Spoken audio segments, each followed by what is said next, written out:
গল্পের নাম অদেখা ভালোবাসা। অধ্যায় ১। প্রথম দেখা। ঢাকার একটি বিখ্যাত কলেজ, সিটি কলেজ। বর্ষার একটি সকাল, আকাশে হালকা মেঘ, বাতাসে ভেজা মাটির গন্ধ। কলেজের গেট দিয়ে ঢুকছিল আরিয়ান। সে তৃতীয় বর্ষের ছাত্র, লম্বা, শান্ত স্বভাবের, পড়াশোনায় ভালো, সবাই তাকে সম্মান করে। সেই সময় কলেজের সামনে হঠাৎ একটি রিকশা থামল। রিকশা থেকে নামল একটি মেয়ে। মেয়েটির নাম মেহেরিন। সবুজ সালোয়ার কামিজ, কাঁধে ব্যাগ আর মুখে লাজুক হাসি।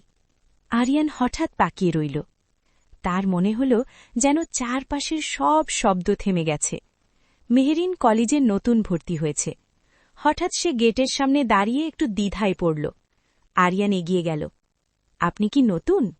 মেহেরিন একটু লজ্জা পেয়ে বলল, জি, আজ প্রথম দিন। আরিয়ান হেসে বলল, চলুন আমি দেখিয়ে দিই।